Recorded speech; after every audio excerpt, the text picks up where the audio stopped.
The microphone today. All right, I got the microphone on. All right. We have our beautiful Ubuntu box, and it is gorgeous, and it is wonderful. And we have our beautiful MySQL admin working in the background. All right. So here's some things about MySQL. So I had to rebuild my box in a real hurry today. So the information schema that goes along with MyAdmin in terms of your MySQL, the information schema is basically how the thing works and why it works the way it works.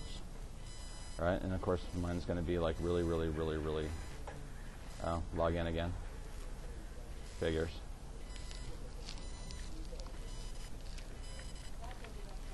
That is exactly where we left off. Okay, so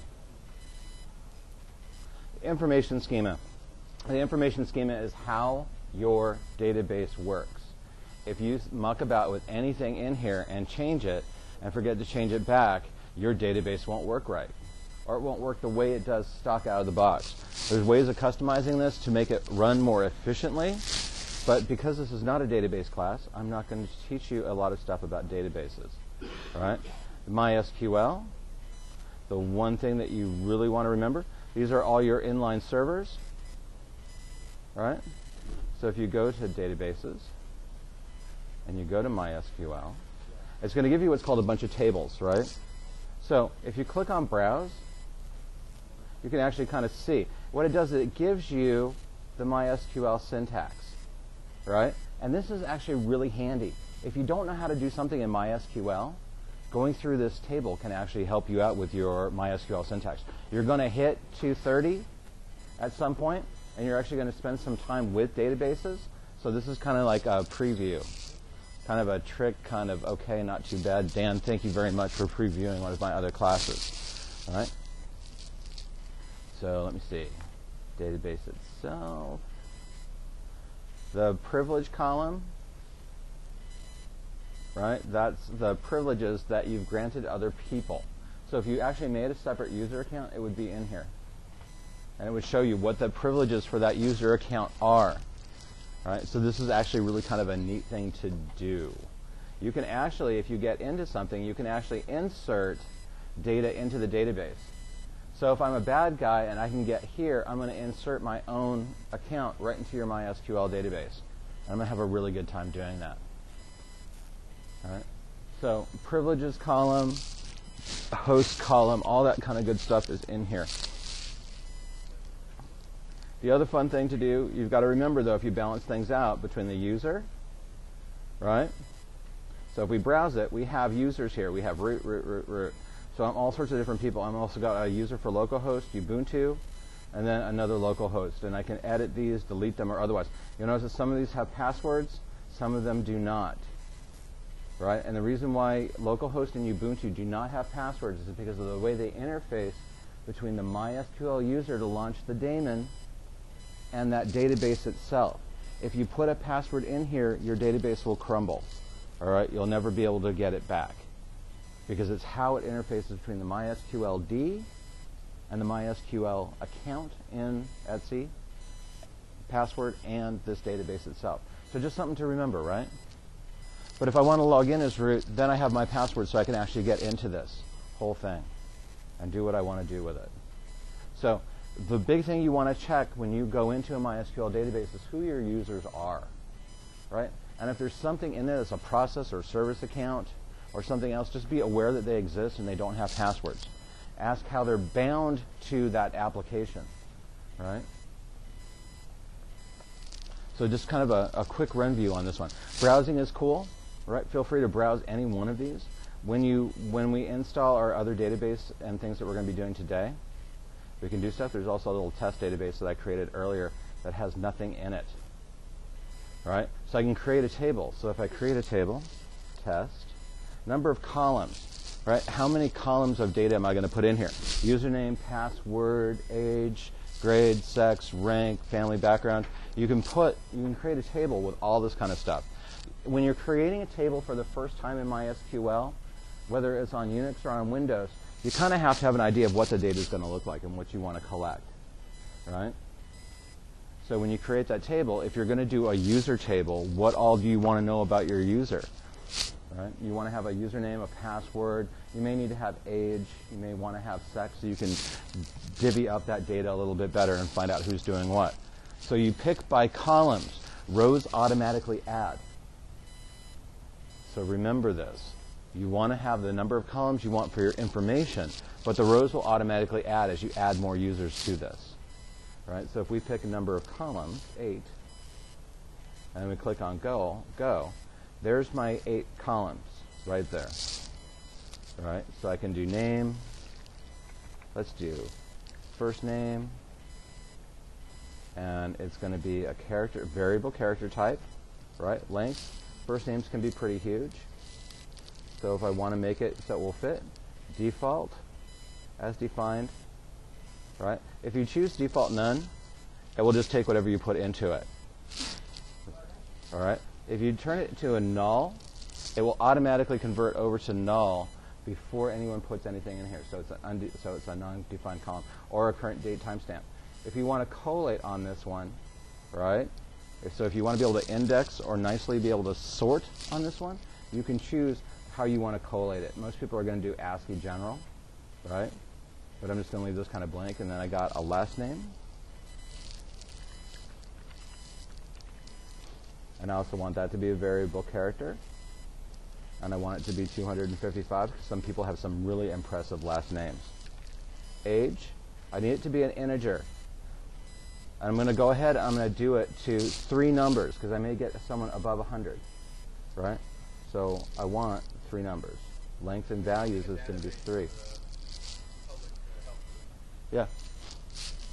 All right, age, sex, right? But that's going to be interesting because that's actually a binary, right? So we want it to be a binary. Now we're going to say true or false on this, but we're going to do 1 because a binary, right, is just 1. It's either true or false. So women are true, men are false. Not saying anything. Right? Sex, age. Let me see. What else do we want to know? Oh, location.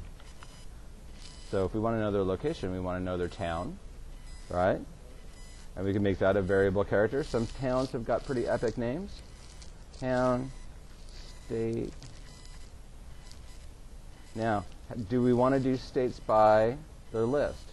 If we do that by list, then we can cut down on the size of our database by saying state is 2. Because we have that little handy-dandy WA for Washington, RI for Rhode Island, NY for New York. So we can cut down on the size of our database by making state a 2-character column. All right? Not that I'm all that worried about it. And then zip code. And that has to be an integer. And let me see. 98040 TAC 4. So it's going to be a 10-digit number for your zip code because you have that standard 6 plus 4. All right? And then outside after zip code, we want to go.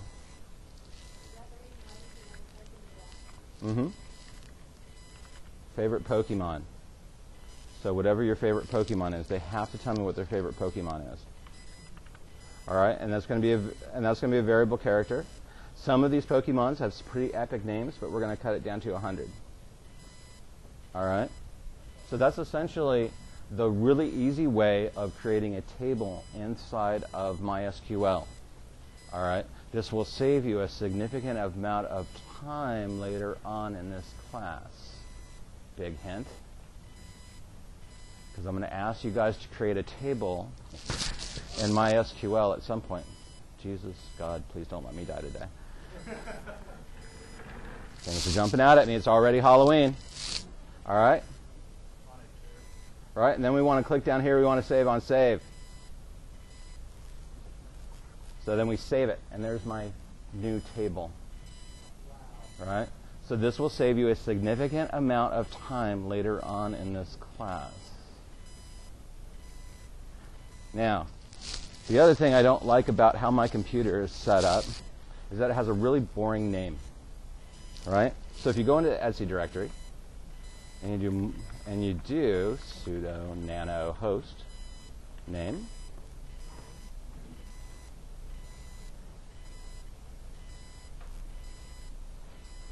Right? Everybody with me? And then give it your password. You know, that name is really boring, Ubuntu. Ubuntu is a boring name. So I want to change that. And I'm going to name my computer Sparky. Because Sparky is awesome. Sparky is a beautiful name. It is a brilliant name. We should name everybody Sparky.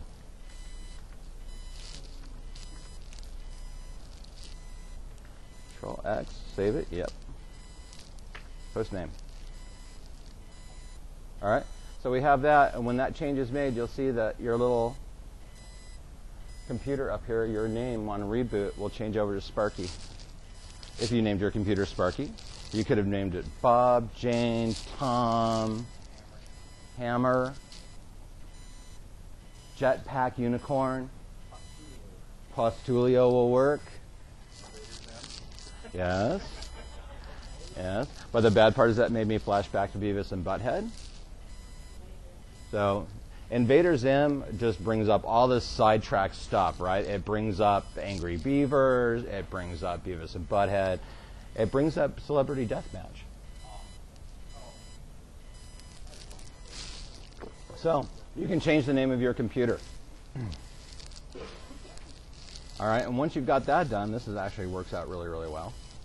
If you go to your Windows box, right, you should be able to type in the IP address of your box and get to your MySQL admin.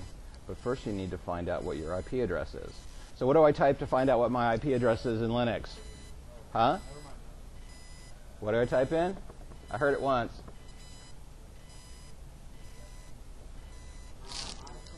Ifconfig.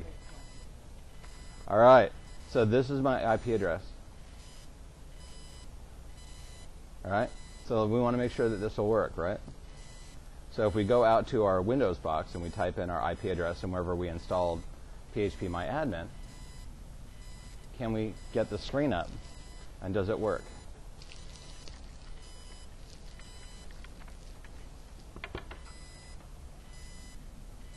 Yes?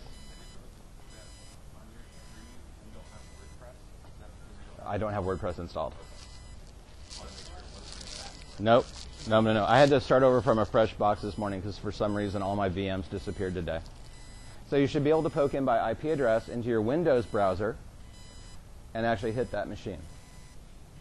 So go to your Windows box, bring up your Firefox, type in your ifconfig IP address and see if you can get to your PHPMyAdmin without having to download it.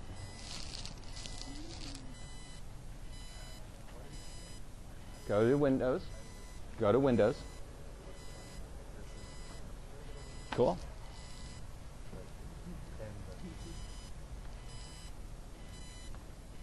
Don't know. All right. So did everybody get that? Now, what happens if I want to be able, since I named my computer Sparky, right? And because I like Sparky, Sparky's a good name. What if I want to be able to hit my computer by being able to type in Sparky/Mike? What do I have to change? Anybody remember this trick from 161? Hopefully they showed you this in 161. No cross-site scripting. If I want to be able to address computers by a short name in Windows, right? What you want to do is you want to go to Windows, System32, Drivers, Etsy, and you're going to see a file here named Hosts. All right? And inside the host file, you want to put your computer in there. The IP goes first, the name second.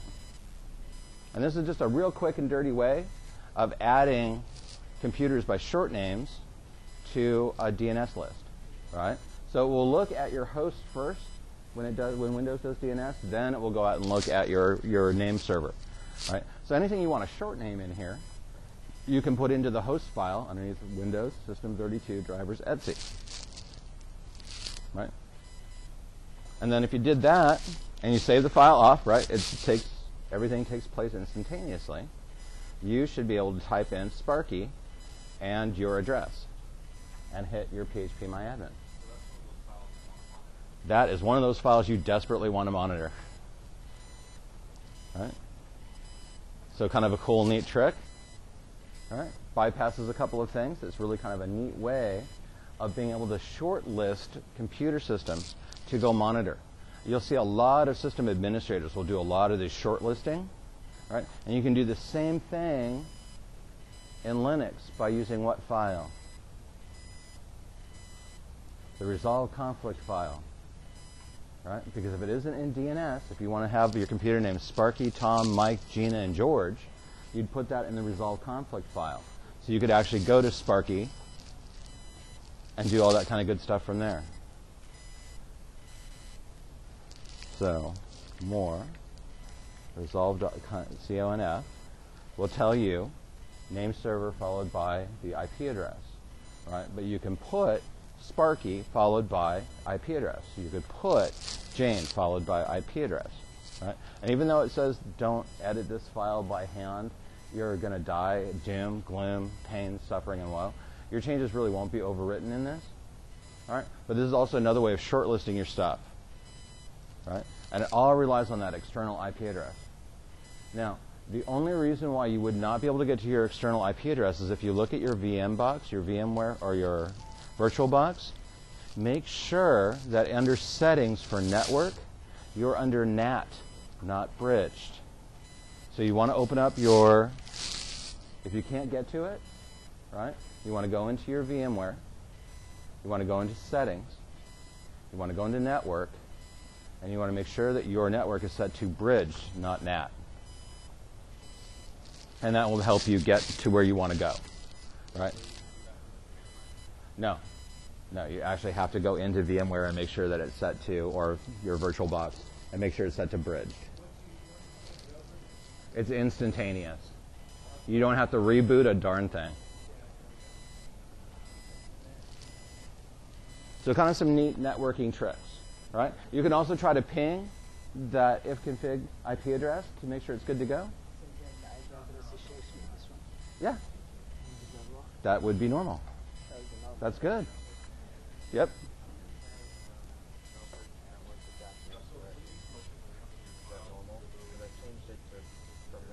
Bridge, yeah.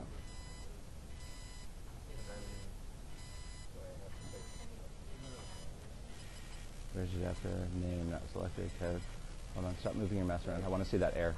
On the network adapter one page, no bridge network adapter is selected. Are you using a wireless adapter? That's probably why. If you're using a wireless adapter on your laptop, that may cause problems. And the reason why it's going to cause problems is because there's a chipset inside of the early wireless adapters called Prism. I know, Prism is just a real popular name this year, right? But it's the Prism 2 chipset that allowed a little bit more leeway. But once they realized that that leeway could be used by hackers, they actually did away with the Prism 2 chipset and gave you a more restrictive chipset. So if you're on a wireless adapter, this trick may not work the way you want it to. Yes? So, why I think it actually shows up. There's not actually missing line. That's like awesome. Ifconfig's all one word.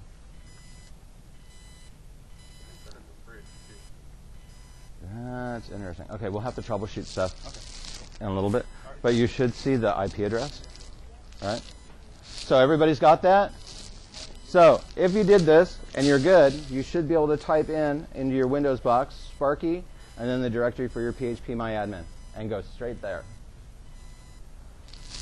And then be able to just go ahead and log in like you would. If I type that right. Nope. Right? So that's your trick for the day. All right? So there's some debugging you're going to have to do on your Windows boxes. You're going to have to set up things in your Linux box so it knows what the name is. Right? So kind of interesting tricks. You should be able to ping the external interface. Right? So if you did this so that it will work, you should be able to say ping Sparky. All right? And it should automatically go ahead and resolve that name for you. Right? Because remember, it's going to look in the host file first. What's my name? Who am I? Why do I exist? life without pain has no meaning kind of Nietzsche kind of things going on here, right? So that's your trick for today. Does that make sense? I can already see there's going to be some troubleshooting going on. I can see some other stuff. So, good, bad, ugly. Are you guys ready for this? Okay. Yeah, no. Yeah, no. Yeah, and you may have to reboot your box. You may have to reboot your box. You may not. All right. So is this a good trick for the next half hour? And then we'll move on to the next trick. Sound good? Bad? Hold on. All right. Are we good? You guys have your mission down? You're happy? You're content? Life is gold? Happy Halloween? Tango 9 ball. You have a blue screen of death. Nice. Okay. I'm going to stop this here. So you guys have got this as a little chunk. And then we'll go on and we'll